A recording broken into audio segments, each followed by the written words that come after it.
Estamos hoy aquí en el Foro Arbo, en un panel que se pregunta por la relación arte y empresa. Pero mencionar dos cosas que creemos importantes. Primero, llegamos a este panel fruto de una semana de recorrido por el país, yo le digo gira de conciertos. Hemos estado en Barranquilla, hemos estado en Medellín, hemos tenido eventos ya en Bogotá, en el marco de la 4ª edición del Encuentro Profesional Ecosistema Arte, que este año se mueve para septiembre para desembocar justamente en la Semana de Arbo. Y el segundo elemento importante también que es valioso mencionar es que estamos además dando cumplimiento a una de las fases más importantes del programa Bogotá, un ecosistema para crear y crecer, acompañado, apoyado por la alcaldía de la ciudad. Esta semana las reflexiones que hemos hecho en Barranquilla, en Bogotá y en Medellín sobre la relación arte y empresa han pasado cosas realmente interesantes y por eso hoy, digamos, buscaremos en este panel dar cierre a lo que ha sucedido durante la semana. Tengo el placer hoy de introducirme, juro que no me he colado como moderadora. Soy Paula Trujillo, directora de Estrategia de Conexiones Creativas, pero me acompañan 3 invitados maravillosos. Comienzo, por supuesto, a mi lado. Gloria Moure es una de las curadoras, editoras, historiadoras del arte más representativas de España, instalada en Barcelona. Nos contaba cosas maravillosas de Espai Poblenou, del que ahorita seguramente le preguntaremos algo, así que gracias y bienvenida. También nos acompaña Francisco García Iglesias, ya algunos lo han escuchado en esta gira por el país. Francisco es urbanista, arquitecto, director de planeación de la ciudad de Miami y ha estado particularmente involucrado en el proceso del distrito creativo de Wynwood. Así que Francisco, gracias, bienvenido y tiene seguramente mucho que contarnos de cómo el sector privado se la ha jugado por un territorio en particular como es Wynwood y por supuesto Miami. Y además a mi derecha, porque era fundamental la visión desde Colombia, nos acompaña Conrado Uribe. Conrado es curador independiente, fue curador del Museo de Antioquia muchos años, director del Festival Loop en Barcelona, curador de Talking Galleries y ha participado en múltiples proyectos, incluyendo Arte Cámara en Bogotá. Conrado, bienvenido. Quisiera comenzar de la siguiente forma. Para quienes no han estado, digamos, en este recorrido de Ecosistema Arte, Conrado de manera un poquito punzante ha iniciado todas las actividades que se han hecho en el país, intentando en 4 o 5 frases invitar a la reflexión sobre el estado de la cuestión del ecosistema de las artes visuales y plásticas a nivel internacional. Seguramente una cosa de este asunto no es, digamos, perfecta, tiene, digamos, seguramente otras reflexiones que incluir, no es completa, pero sí que me gustaría mucho, Conrado, si intentamos comenzar con esas 4 o 5 frases poderosas que has lanzado de cómo percibes tú que está ese ecosistema creativo y cultural a nivel internacional. Muy bien, gracias. Seguramente hacer un diagnóstico del ecosistema a nivel global va a ser inexacto e imperfecto, pero creo que vale la pena atreverse a decir algunas cuantas ideas con respecto a eso. Hay una película hollywoodesca que yo no he visto porque no me atrevo a verla, no quiero verla, que se llama Fast and Furious, Rápido y Furioso. Sin embargo, el título es interesante para dar cuenta de un aceleramiento en la producción, en la movilidad, en el consumo, que no solamente vivimos para el campo, para el territorio de las artes visuales y plásticas, sino en general. ¿Cómo nos posicionamos frente a esa condición que nos atrevemos a llamar desde aquí como de rápido y furioso? ¿Cómo se posicionan ustedes frente a eso? 2, una complejización, atomización de todo el ecosistema, de todo el campo. Piensen los que son de Bogotá solamente en lo que pasa en Bogotá. Acabamos de llegar del recorrido en el barrio San Felipe, un barrio en el que nos daban en el mapa 45 espacios, solo en un barrio, Gloria, no sé si has podido visitarlo, solo en un barrio de Bogotá, entre varios, hay más de 45 proyectos artísticos entre galerías, estudios de artistas, etc.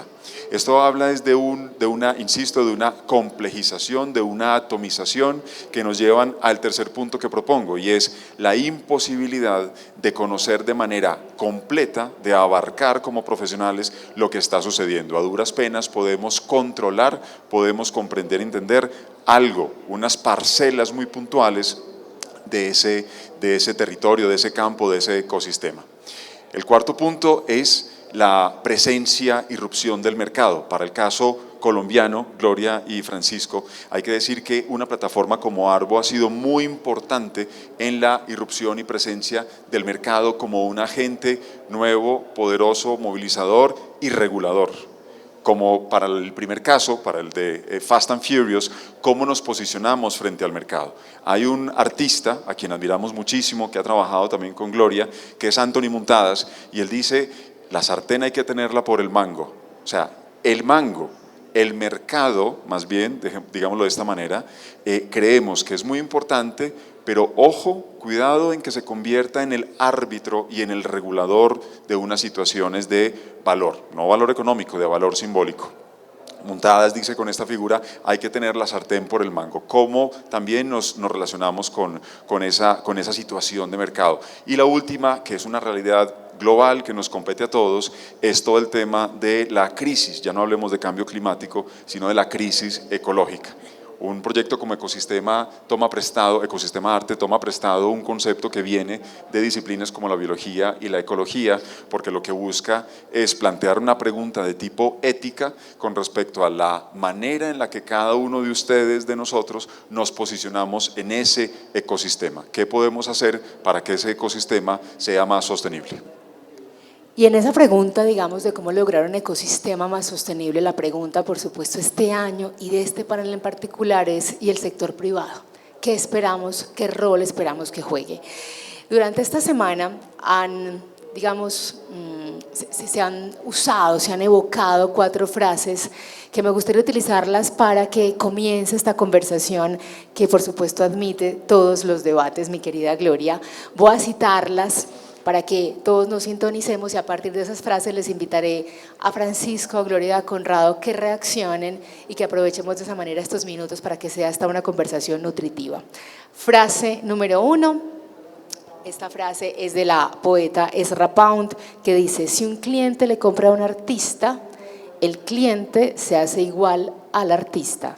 Él está construyendo arte en el mundo, él crea. Frase 2, Carles Guerra, director de la Fundación Tapias, artista, curador, la pronuncia de hecho en Ecosistema Arte el año pasado. Carles dice: ¿qué es un artista sino un tipo de empresario cuyo capital más importante es su libertad? Frase número 3, la pronuncia de David Escobar, director de la Caja de Compensación Confama, una de las entidades que más está jugándosela desde lo privado por el sector creativo y cultural.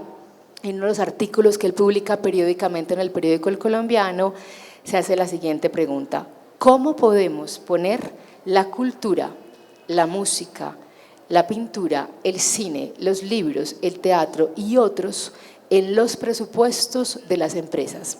Es más, luego dice: ¿y cómo lograr que el arte y la cultura estén en la canasta familiar colombiana? Última frase, y aquí ya abrimos por supuesto el espacio para la conversación y el debate, la pronuncia Hans Ulrich Obrist y dice: cada compañía, cada gobierno y cada marca deberían tener a un artista en residencia. 4 frases que seguramente generaron provocaciones. Francisco, empezamos contigo.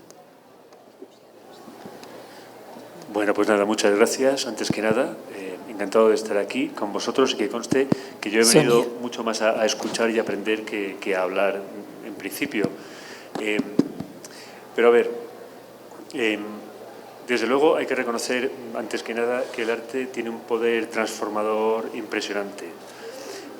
Yo, que no soy artista, si bien soy arquitecto y algunos lo pueden considerar marginalmente un arte o tiene su aspecto artístico, no me considero artista ni muchísimo menos, y le tengo a los artistas y al arte muchísimo respeto. Ahora, sí os ofrezco que me consta, en primera instancia, que en Miami, la ciudad de donde vengo, donde vivo ahora y donde trabajo, sí ha tenido un aspecto transformador fundamental.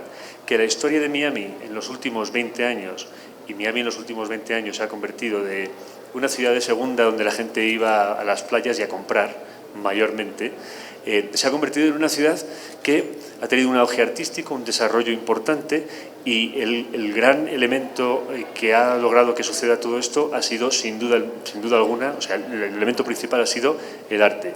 Tanto en el caso de Miami Beach, que hace poco más de 30 años era un sitio francamente imposible de visitar. Os recuerdo a aquellos que los conozcáis el caso de la película Scarface. ¿Vale? Si os viene a la imagen gente peligrosa por las calles con ametralladoras, Miami Beach, año 1985. Y desde luego hoy por hoy es una de las zonas más deseadas y más populares a nivel mundial para visitar. El arte, la conservación del patrimonio histórico y del patrimonio arquitectónico fue un elemento de catálisis imprescindible para ese desarrollo. El Design District de Miami, otro éxito, sí, comercial, pero también de embellecimiento urbano que se debe única y exclusivamente a la participación y a los cambios producidos por los artistas que migraron de South Beach a el Design District. Los artistas en Miami, como en muchos otros sitios, han tenido esta historia de ser siempre los nómadas, ¿no? de que van a un sitio, que producen su actuación, que surten efecto, que mejoran y luego, pues, en gran parte se les desplaza y van deambulando. En Miami hemos tenido suerte de que nunca se fueron de Miami, pero pasaron, por ejemplo, al Design District. En el Design District el mismo proceso. Y cuando el Design District tuvieron el éxito que tuvieron, terminaron, como estamos ahora formulando, en Wynwood. Y el reto para nosotros se ha convertido en que Wynwood, el distrito de Wynwood, que es un distrito pues, muy parecido al de San Felipe es, ¿no? En muchos aspectos, pues que también que los acoja, que les permita hacer su buena labor de transformación urbana, de que se acoja su expresión artística, pero de que de una vez por todas se encuentre un lugar permanente para ellos, que echen raíces y que Wynwood, que está en el epicentro de Miami, se convierta en esta especie de espacio que fomente el arte en Miami. Os menciono también, de gran importancia por supuesto, aunque sale de mi competencia, que la llegada de Art Basel también fue un elemento transformador importantísimo. Entonces, eso como preámbulo. El promotor, el que invierte el dinero para que ese arte se lleve a cabo, ¿puede ser equiparado con el artista? ¿Se le puede elevar ese mismo, digamos, valor cultural que tiene el artista? En mi opinión, por supuesto que no. O sea, por supuesto que no. Y sin embargo, caemos en la cruda realidad de que sin esa participación y sin esa inversión de capital en la empresa del artista, pues sencillamente no se lleva a cabo. Pero si bien ejercen digamos, de papel de apoyo, nunca habría que equipararlos. Y entonces quería reaccionar quizás a la última frase que habéis mencionado también, porque esa para mí quizás es la que tiene más importancia, y es la de incluir de alguna manera el arte en toda empresa y toda actuación en cualquier nivel social. Y ahí os digo lo siguiente. Sería en muchos casos, y lo voy a aplicar al mío, que es básicamente de un funcionario gubernamental, y lo digo con humildad, pero también lo digo con orgullo, porque tenemos un papel que desempeñar los funcionarios. Sería muy difícil para un artista, por mucho que me encantaría tener, no uno, muchos en mi entorno, y seríamos nosotros los mayores beneficiados, sería muy difícil para un artista sentirse a gusto, sentirse cómodo, poder aportar en el ambiente burocrático en que vivimos nosotros.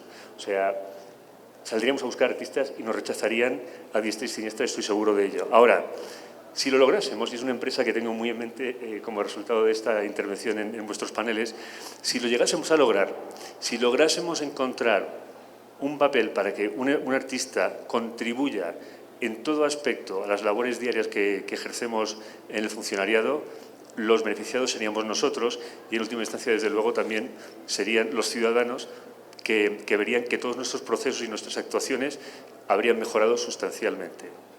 De momento, eso. Gloria. Bueno, buenas tardes, creo que son.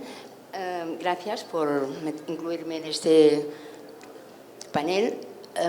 No sé si mi experiencia personal va a estar muy de acuerdo con lo que es el panel, porque yo he trabajado mi primera exposición fue en el año 76, o sea, 1976. Quiero decir, llevo una larga experiencia detrás. Empecé como freelance, fui directora de una fundación que creamos en Barcelona con un grupo de coleccionistas, empresarios, amigos, y luego fui nombrada directora del Museo de Santiago de Compostela para ponerlo en marcha. Después de mis experiencias en la privada, en lo público, decidí que volvía a ser freelance porque yo, si hay algo que unifica mi trayectoria, es haber trabajado codo a codo con los artistas. Y haber asumido también, y creo que fue muy importante la decisión de asumirlo, el riesgo y la falta, digamos, de protección de un trabajo fijo que te permite, digamos, tener un sueldo a final de mes, pero que te recorta las alas en tanto en cuanto a libertad de pensamiento. Esta es mi posición personal, que la ha avalado 30 años de trabajo. Por lo tanto, soy muy crítica con una cierta manera de ver al artista o al creador dentro de una organización que esa organización le va a dar dinero para que él pueda crear.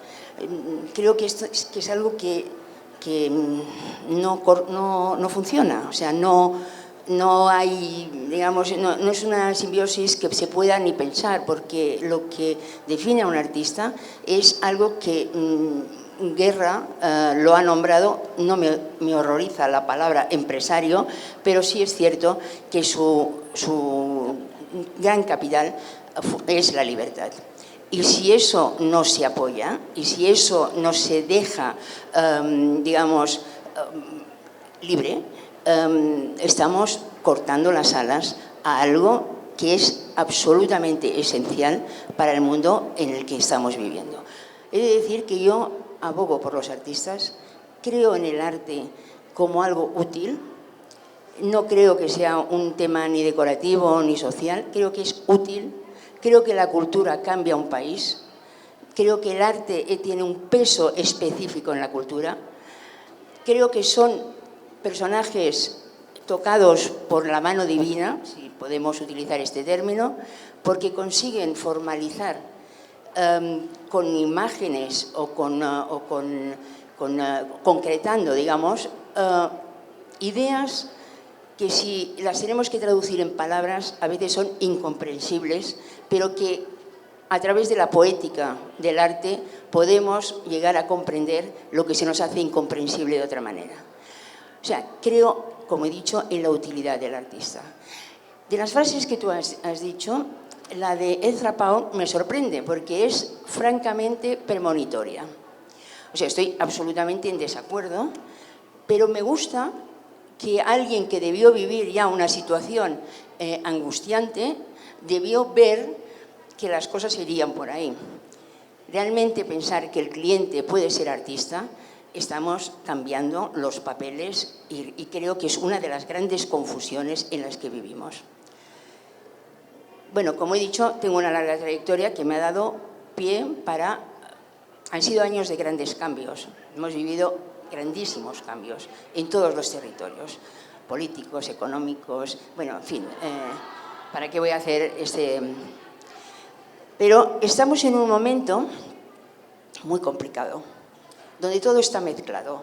O sea, no sabemos exactamente ni siquiera dónde vamos. Nos parece a todos que sí, pero no. O sea, sí, utilizamos carteles y nos parece que dentro de ese cartel estamos definiendo un modo de hacer y ya estamos salvados. Es mentira, los carteles son una tapadera que no sirve para nada más que para enmascarar falsedades. O sea, nosotros somos individuos y como individuos tenemos que movernos. Esto es lo que enseña el arte. La colectividad es algo puntual, pero hay que asumir la individualidad y hay que asumir la mirada al vacío. Si no sabemos funcionar con esa mirada al vacío y a partir de aquí sobreponernos como seres humanos, estamos perdidos. mirada al vacío. Conrado, estas frases que además se han construido en la historia de Ecosistema Arte, ¿qué te provocan? Lo que, digamos, nos parece interesante de traer esas frases es justamente propiciar este debate, ¿cierto? Porque son frases que son atrevidas, son arriesgadas y ponen en cuestión cosas.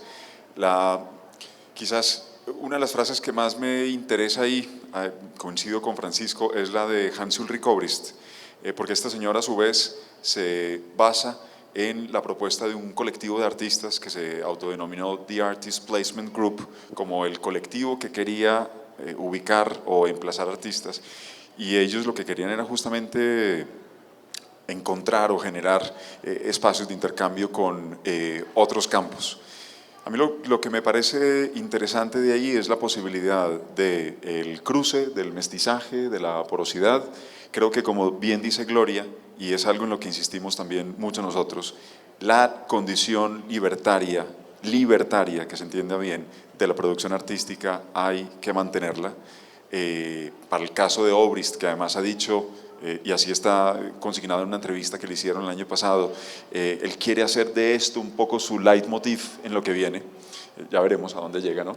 Pero eso es lo que ha comentado.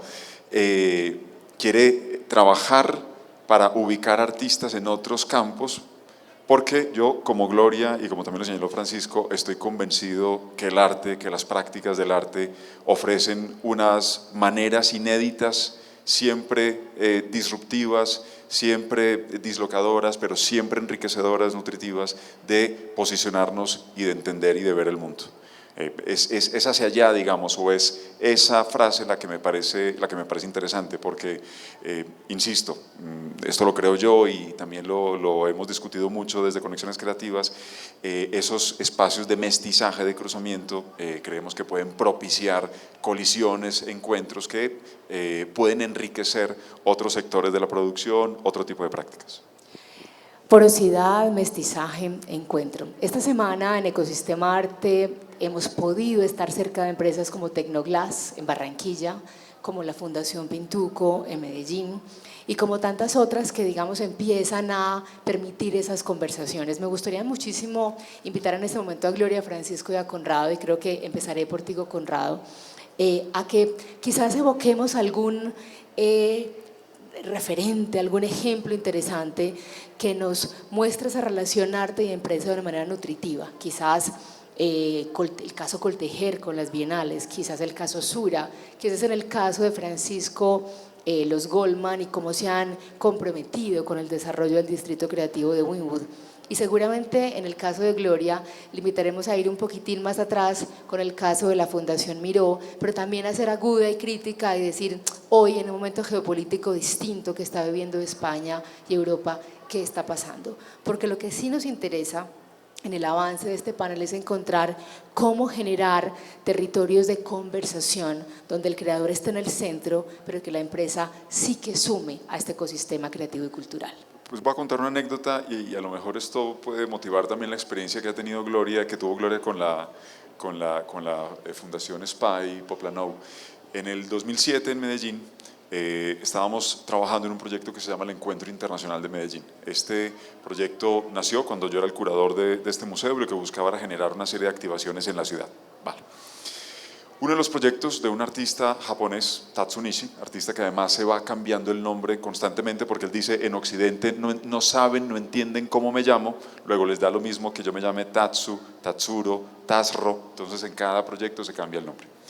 La propuesta de este artista era una propuesta además similar a una que hizo en el 2005 en Basel, emplazar un apartamento pequeño, como típico de clase media colombiana, en la fachada de una iglesia patrimonial en Medellín, de manera que los espectadores pudieran subir hasta este apartamento y lo que se encontraban era la cruz en la que terminaba la fachada de la iglesia puesta como el centro de una mesa.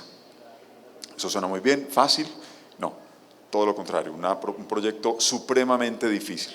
Primero porque hay que superar, hay que hacer una pedagogía profunda en la iglesia ¿cierto? ¿Cómo le explicas tú aquí somos muy católicos, Gloria todavía, y Francisco, no sé si se han dado cuenta, ¿cómo le explicas tú al obispo de la ciudad que, primero, que no vas a afectar el patrimonio?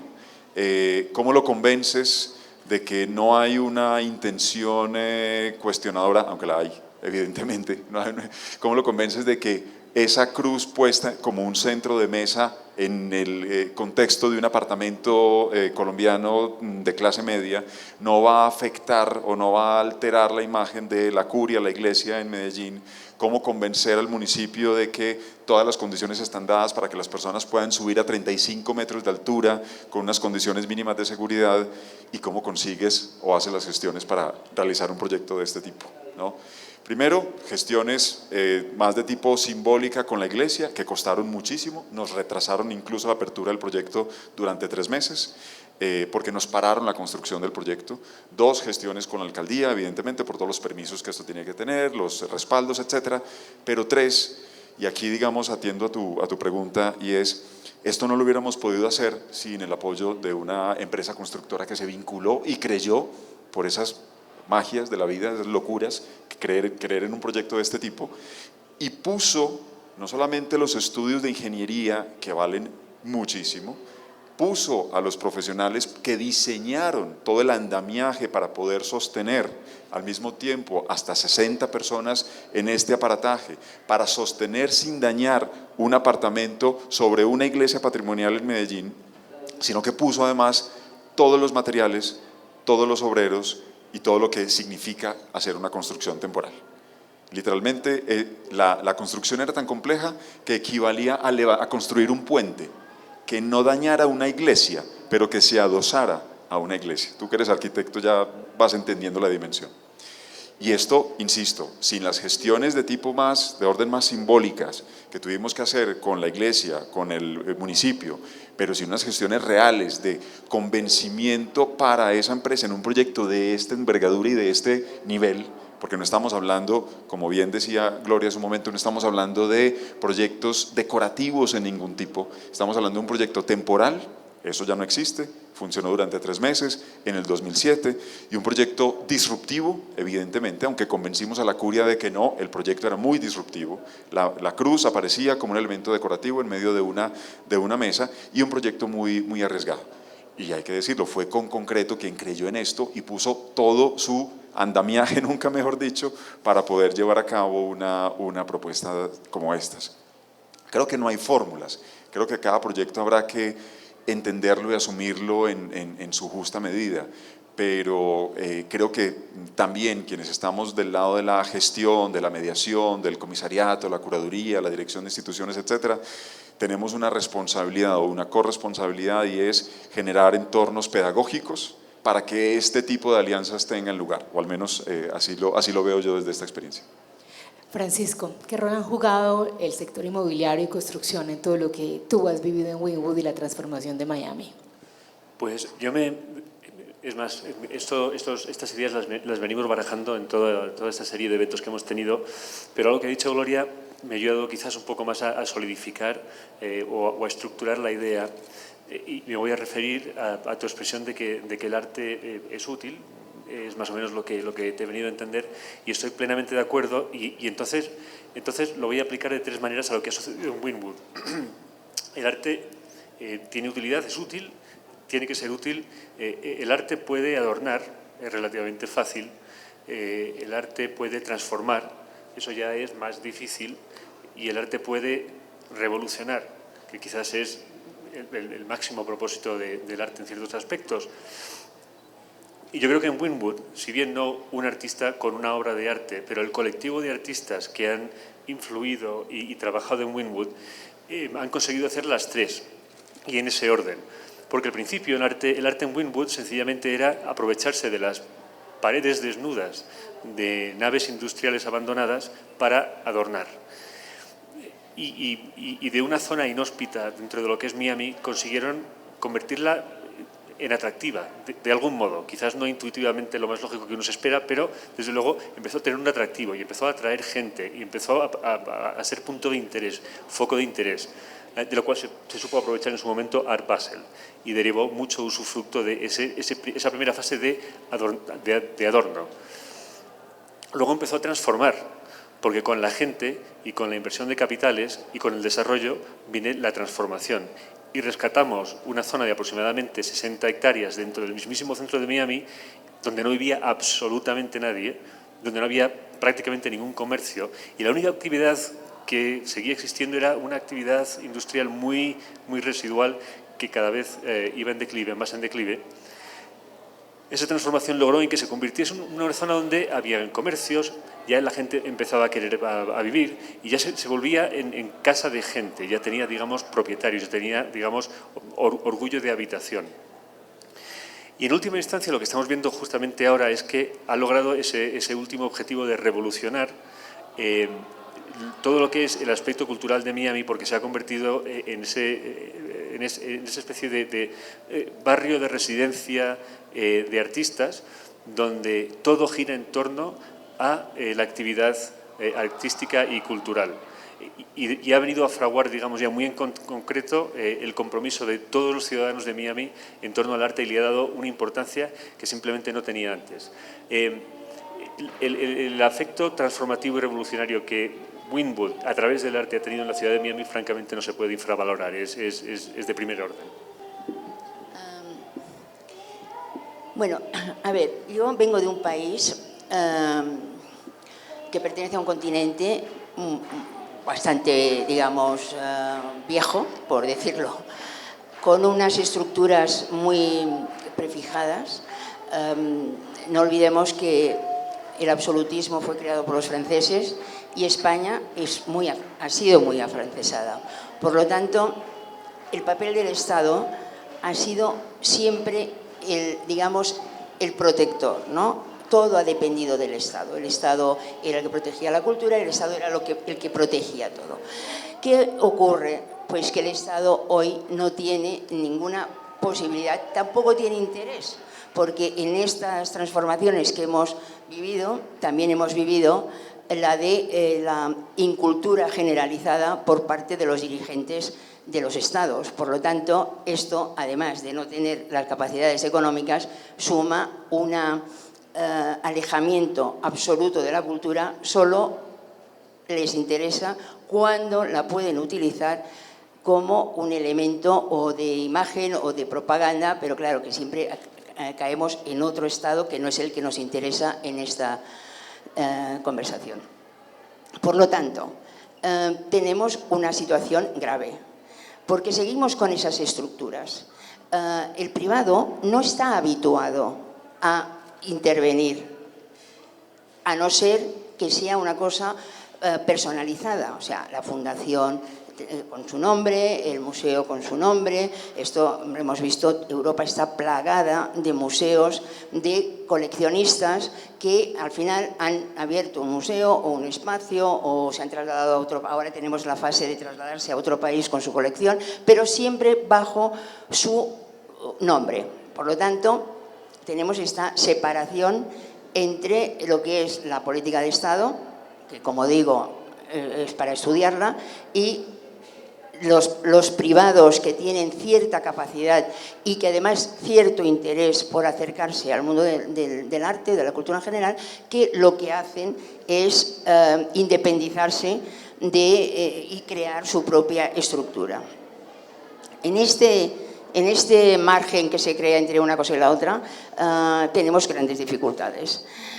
España vivió un momento muy interesante, porque en los años 80 nosotros salíamos de una dictadura y teníamos una energía, nos queríamos comer el mundo. Nos parecía que todos los errores que había vivido Europa, nosotros podíamos aprender de esos errores, saltar por encima y crear situaciones nuevas. No ha sido así.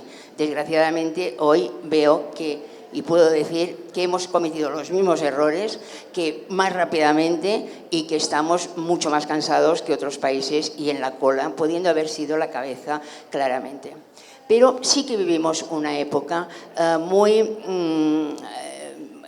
magnífica, ¿no? O sea, los años 80 e incluso los 90 fueron años de voluntad creativa. O sea, éramos todos una generación que veníamos cargados de ideología, porque veníamos, como digo, viviendo y educados bajo una dictadura paternalista, pero una dictadura. Y claro, teníamos una ideología muy liberal, por otro lado, porque lo que pretendíamos era construir, ¿no? O sea, no era tanto pertenecer a un partido ni pertenecer a unas siglas, sino era la voluntad de construir una España diversa, donde la cultura, que había sido lo más machacado por la dictadura anterior, pudiera ser el arma realmente de ese cambio, ¿no? De esa transformación. Bueno, la situación de hoy ya la vemos, ¿no? O sea, no hemos tenido grandes éxitos al respecto. Yo creo contigo, estoy totalmente de acuerdo en que el arte tiene un poder transformador absoluto.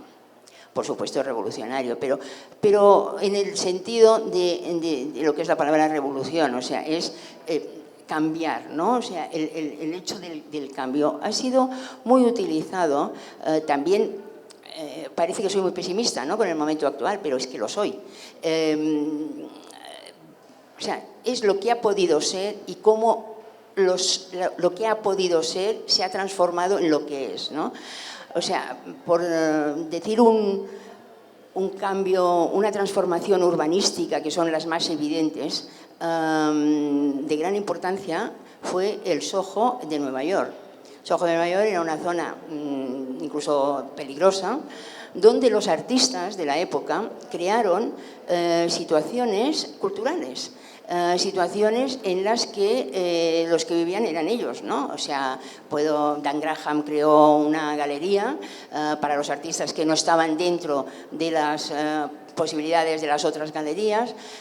Mataclar fue un elemento absolutamente revolucionario, porque creó desde su propia galería también a su restaurante, donde dio paso y donde dio pie a que otros artistas fueran desde cocineros hasta expusieran, o sus habilidades técnicas, como plomero podía ser Richard Serra, también fueran útiles, ¿no? Esa visión de utilidad del arte, no solamente, o sea, que al final tiene una trascendencia, ¿no?, pero que, como digo, hay la parte formal, que para un artista es vital. Consiguieron transformar el Soho. De tal manera que hoy se ha convertido en, bueno, vemos en lo que se ha convertido, ¿no? Pero lo consiguieron transformar. Y hubo una época en que el Soho fue un lugar de encuentro y realmente se convirtió en un punto de transformación cultural en Nueva York. Todo esto ha tenido con el tiempo desviaciones tremendas, ¿no? O sea, los alcaldes europeos, bueno, en España ha sido un auténtico desastre, descubrieron o quisieron descubrir que crear un museo en zonas socialmente conflictivas debía ser una transformación. Hemos visto que no ha sido así, que sí, se han creado en algunos casos como un objeto aislado, pero las transformaciones sociales son mucho más complicadas que meter un edificio hecho por un arquitecto conocido en un lugar conflictivo. Gloria, al instante me hiciste pensar en Jordi Évole y su programa de Salvados, cuando éramos ricos y cuando éramos cultos, que hace justamente una mirada crítica a lo que ha pasado en España en los últimos años. Cumpliendo el tiempo, vamos a la última pregunta de este panel. Empezamos primero con Conrado, que nos puso un estado de la cuestión de este ecosistema. Luego invitamos a los panelistas a reflexionar sobre 4 frases para evocar el tema de la porosidad, de lo mestizo, de las conversaciones entre el sector privado y el sector creativo. Luego trajimos a colación casos con la mirada de Miami, con la mirada de España, con la mirada de Colombia, de cómo el sector privado y el sector creativo pueden conversar. Y me gustaría terminar, por supuesto, invitando a los 3 panelistas a mencionar evidentemente no hay fórmulas, pero ¿cómo podríamos tejer una relación interesante entre el sector privado y los creativos, que pasemos, como decía Gloria en las previas a esta conversación, de la ideología a el ponerse las botas y al comprometerse para que logremos efectivamente estimular este ecosistema? Igor Santi, un invitado italiano que tuvimos esta semana, decía Fondazione Prada, pero Fondazione Louis Vuitton, pero ¿cómo superar el territorio del branding o el aparente mecenazgo o filantropía a una relación más nutritiva, más profunda, más ecosistémica? Conrado. Sí, yo creo que no hay fórmulas. A propósito de la idea de mestizaje, hablando con un colega a quien pueden visitar aquí, Eduardo Brandado de la Galería de Vermelio, Edu nos hacía caer en cuenta cómo en Latinoamérica el término, la palabra mestizo está mal vista, tiene toda una condición peyorativa, pero que en cambio en Brasil, y van a ver ahí una obra de Jonatas de Andrade que justamente alude a eso, en Brasil la palabra, el término mestizo tiene otra connotación mucho más positiva. ¿Cómo podemos generar esos momentos, procesos de mestizaje? Siguiendo la metáfora que hemos planteado, yo creo que hay que, no hay fórmulas, insisto, no hay modelos, pero creo que hay que trabajar por generar entornos pedagógicos y educativos. Hay una pregunta transversal que nos hacemos con todo este proyecto y es cómo generar una mejor cultura artística entre los empresarios. ¿Qué hay que hacer? Creemos que eso es importante justamente para propiciar mejores, mayores producciones artísticas, más arriesgadas, etcétera. Es importante. ¿Cómo? Acercándolos, sensibilizándolos, familiarizándolos, etcétera. Hay casos, estoy cercano a uno de ellos, Sura, justamente, que es una empresa que ha pasado del coleccionar al comisionar, al trabajar en proyectos realmente arriesgados que ya ni siquiera les van a dejar obra dentro de su colección. Puede que sí, pero no es una condición. O que no les van a dejar obra decorando a sus edificios. Ustedes saben que Sura, y para quienes no lo sepan, es una empresa muy poderosa en este país y en Latinoamérica, tiene una colección empresarial de más de 1000 obras de arte, sobre todo latinoamericano, que no es despreciable. En los últimos años también han estado comisionando piezas, pero además recientemente se están metiendo en proyectos que son realmente arriesgados. Obras que son cualquier cosa menos políticamente correctas, proyectos que tienen distintos tipos de despliegue expositivo, por supuesto, ellos también ahí encuentran una ganancia en la movilización de públicos, etcétera, pero que tienen también despliegues editoriales, que tienen también despliegues como estos paneles en los que estamos, etcétera, ¿no? Y además coproduciendo obras con las que no se van a quedar, a diferencia de las comisiones.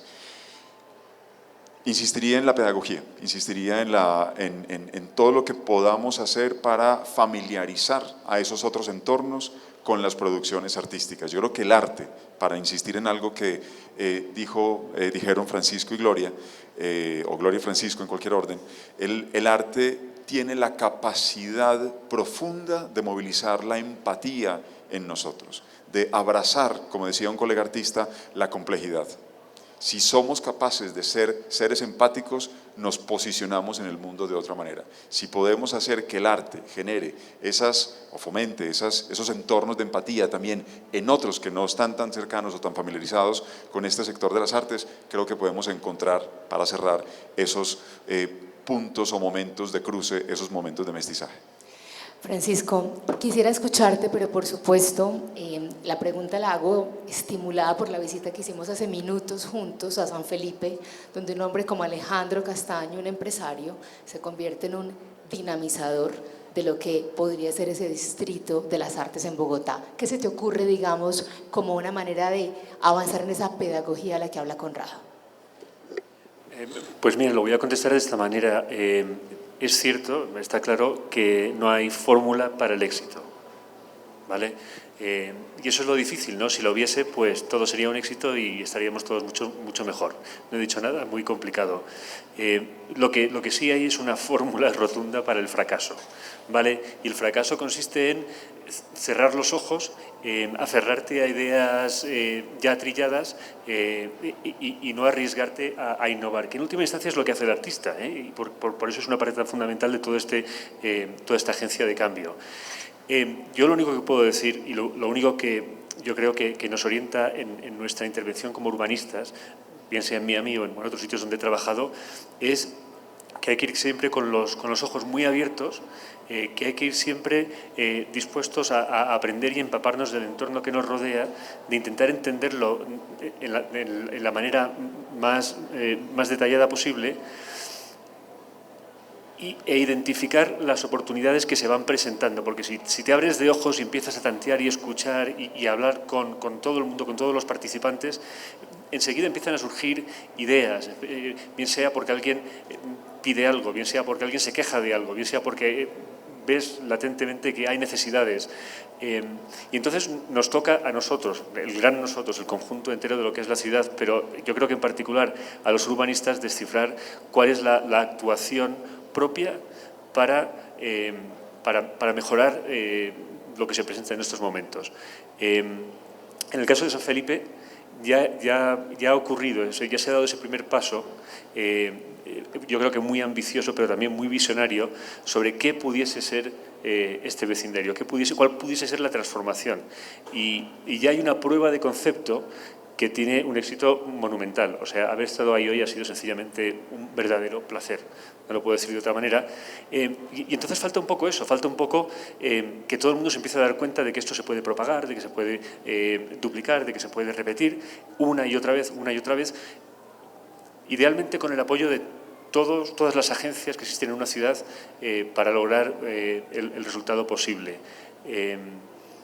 Pues eso, la fórmula vendría siendo sin garantías de éxito nunca, abrir los ojos, empaparse de las realidades del lugar y empezar, digamos, a rechazar el status quo y plantearse maneras de llegar a esa mejora. Y luego nada, trabajo y más trabajo.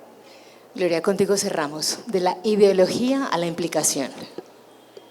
Bueno, yo creo que hay que, o sea, fórmulas, como dices bien, no existen, porque si no ya no estaríamos aquí discutiendo el tema. Pero bueno, yo parto de una visión que es que el empresario siempre quiere sacar algo,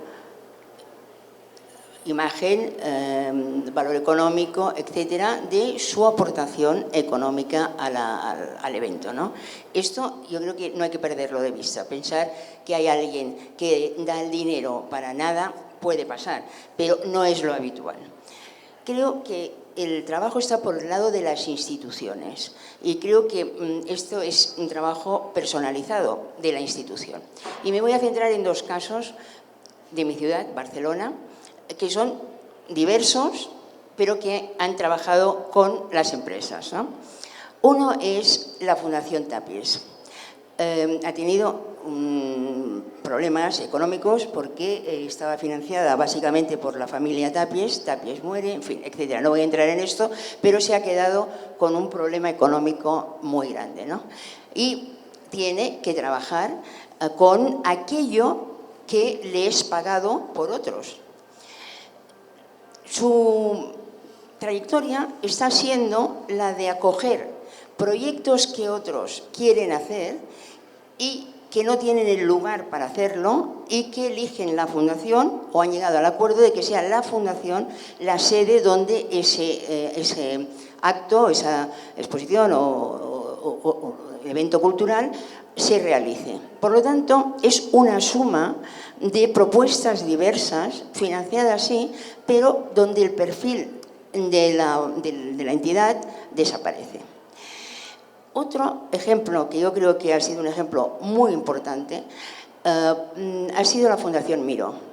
La Fundación Miró, y digo ha sido, porque estamos en una fase complicada en este momento, ¿no? La Fundación Miró ha tenido una directora por 20 y muchos años o 30 años. Un personaje atípico, una enamorada de Miró, una conservadora de Miró, que decidió que quería que aquel lugar que había sido construido por un artista con la voluntad de que fuera un espacio para jóvenes artistas porque él había pasado por la desgracia de no tener dónde poder ni exponer, o sea, la falta de un espacio para artistas, construyó este lugar con esa voluntad. Ella lo entendió y primero de la mano de Miró mientras vivió y luego en solitario ha ido como una hormiguita trabajadora, digamos, con muy poca proyección espectacular, pero con una solidez en el trabajo que a lo largo de esos 20 y pico años o 30